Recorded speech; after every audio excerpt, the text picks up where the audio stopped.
Thank you for staying with us. Now, the Labour Party of Nigeria has dismissed reports claiming that its national chairman, Julius Abure, has been sacked by the nation's apex court. Several executive members of the party spoke to newsmen in Abuja, saying that the reports do not reflect the actual position of the Supreme Court and have been interpreted out of context. They say the decision of the apex court affirms Abure as the national chairman of the party, as he was duly elected by a convention of the party as stipulated in the party's guidelines and affirmed by the Supreme Court. I want to make it very clear that the Court of Appeal judgment in Labour Party versus Ebishena and two others decided on 13th November 2024 is still standing, is subsisting, and it is still binding.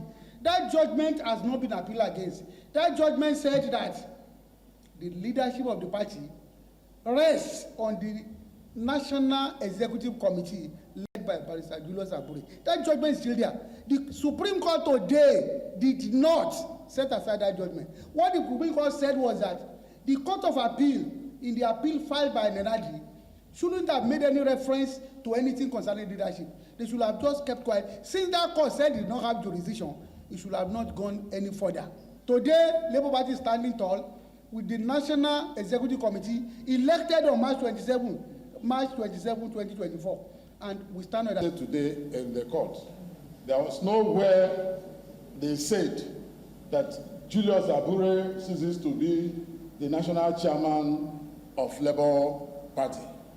And there is nowhere they say that the illegal National Caretaker Committee should take over the leadership of Labour Party.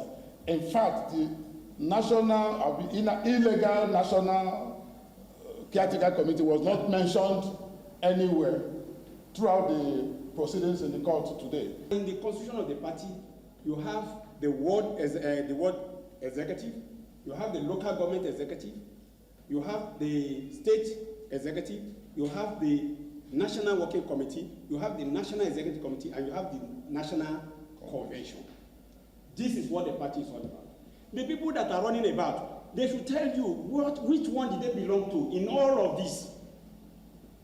In their ward, they are not even known. They are not members. They came to come and support somebody that we accepted into the party. And they are being used by God knows who to come and scatter the process that Nigerians are looking forward to for a new Nigeria. That is exactly the script they are playing. But unfortunately, they have failed. Now, to discuss this, we're joined by legal practitioner and member, Labour Party, Monday Mahwa. Thank you so much, Monday, for joining us on the news. Thank you for having me. Now, speaking from a professional perspective, how do you interpret the implications of the Supreme Court's ruling in this case? Well, to be honest with you, as we talk now, they have confused me as to what actually transpired in Supreme Court yesterday. Unfortunately, I was not in the court yesterday when that judgment was delivered. And as a result of that, I will not be able to give you a full or a first-hand information now as to what transpired yesterday, because the both parties that went to that court, they both ran out jubilating. Those lawyers to Julius Abure came up celebrating that they got judgment. The other one, lawyer to Nanadi-led Caretaker Committee, came up to say, oh, Abure has been sacked. So I think until I get hold of the certified true copy of the judgment of the apex court yesterday, I won't be able to tell you for a fact now the true position of what transpired in Supreme Court yesterday. But what from what we have all known from time immemorial that has been the practice of Supreme Court is that they always want the court below, both the Court of Appeal and the other high courts, both Federal High Court and State High Court, that they should never dabble into leadership matter of a political party. and that issue of leadership matter of a political party is not justiciable. In other words, when you say something is not justiciable, it means that it is not litigatable. It is not what a court can dabble into. Because the Supreme Court over the year has said or consistently maintained that it is the duty of the party and its members to decide whom their leader is. And that is not the duty of the court to appoint or choose leadership for any political party. And that is clearly outside the jurisdiction of the court. Okay, Monday. So, it's quite hilarious, when you say that you're confused, but then yes. We'll wait for you to get the certified true copy. But before that, can you explain how enforceability of the Supreme Court's verdict is affected by the claims of the leadership by both Abure and Nenadi Usman, particularly in terms of party governance and internal party structures? Please, I didn't get that. I was asking if you could explain, the enforceability of the Supreme Court's verdict and how it is affected by the claims of leadership by both Abure and Nenadi Usman, particularly when it comes to, party governance and internal party structures. Well, first, I think we also need to understand, particularly for those that are just following, that are not conversant with what brought Labour Party to where we are now. Now, sometime in 2000, I think around March, Abure led executive held a national convention in Nnewi, Anambra State, which produced Abure and the other executive members that are currently piloting the affair of the party. Now, that convention was disowned by many stakeholders of the party, including the presidential candidate of Labour Party in the 2023 general election, Mr. Peter Obi, and then the governor of Abia State, Mr. Oti. Now, being dissatisfied with the outcome of that convention, a meeting was held in Abia State in which Senator Nanadi was elected to become a caretaker chairman of a caretaker committee to oversee the affair of Labour Party pending to when another convention will be organized.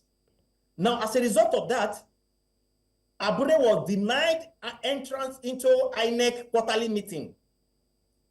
Then Abure ran to the Federal High Court to say, well, I have conducted a convention which I had also notified INEC in compliance with the Electoral Act. I gave them 21-day notice, but INEC did not attend for their own reason. Now, does that invalidate the convention that I have conducted? And the court in Federal High Court, presided by Honorable Justice Omotosho James, affirmed and granted all the relief sought by Abure that INEC, for the fact that INEC did not participate in that convention, does not remove any validity from the convention. And the court held that Abure convention was valid, thereby upholding the leadership of Abure. Dissatisfied by that decision, Nenadi and his group. Meanwhile, the case initially was not against Nenadi. Nenadi was not initially a party in the suit. It was Abure against INEC. But Nenadi brought an application to be joined as an interested party. Then, when they were not satisfied with that judgment, they appealed to Court of Appeal. And Court of Appeal affirmed the decision of the lower court. They further appealed to the Supreme Court. And yesterday was the judgment of that Supreme Court. And the Supreme Court said, no, it is not the duty of court to appoint leadership for the parties. That appointment or election of leadership of the party is within the exclusive preserve of the party, and that they cannot decide who is the leadership of the party. Now, having done that yesterday, we are now left with more confusion, my sister. The confusion now is that who is now the chairman of the party? Should we now follow the Abure-led body, or we should follow the Nanadi-led caretaker committee? So that was why I told you earlier on that I am more confused than I was before that judgment yesterday. Oh, I definitely understand where you're coming from. But just before we wrap up, to what extent should legal outcomes, such as this, such as the Supreme Court ruling, be considered separate from political outcomes when it comes to leadership disputes? Briefly, please. Well, I think for me, what transpired yesterday, I think the learned justices of the Supreme Court in their infinite wisdom need to begin to look at this thing from another perspective. I had a very long discussion with a colleague this morning, and we had a discussion about it, because what is going on now, the political parties and their leadership will become more desperate. And the aftermath, the effect or the implication of that is that it's going to create so much unrest in the system if the court continually decide to remove himself from deciding issue of leadership. In other words, if tomorrow, like your humble self, you are now, you can just wake up and now, if you can by any means exert yourself as a leader of a political party, if I now decide to go to court to challenge you that, no, this woman is not a member of this party, he cannot be a leader of this party, the court will tell me it's an issue of leadership, that therefore they cannot dabble into it. And that will create anarchy. Okay. So the point is, Nanati Usman before now was never a member of Labour Party. From nowhere, they brought her in, and then they said, oh, it's not the critical committee chairman. And then the matter went to court. Now the Supreme Court will now tell you, I can no longer decide who is the leader of the party. So in other words, we are getting to a point where a person can just wake up overnight, seize the leadership of a party by force, sit on the chair, and then begin to administer the party. And the court, where is the only place we cannot run to go and complain, will now tell you, well, whatever you can do, go and do it. We cannot interfere into the leadership of the party. All right. So this is my worry. And this is my fear, that the Supreme Court need to look at this thing again. Because if you allow politicians to do whatever they like, the country will soon become a banana republic. Because don't forget, whatever happened in the political party, we eventually rub off on the entire country. Well, I'm sure a lot of people would have something to say about, allowing politicians do whatever they like. But then, thank you so much, Monday, for your time and for speaking to us. Thank you for having me.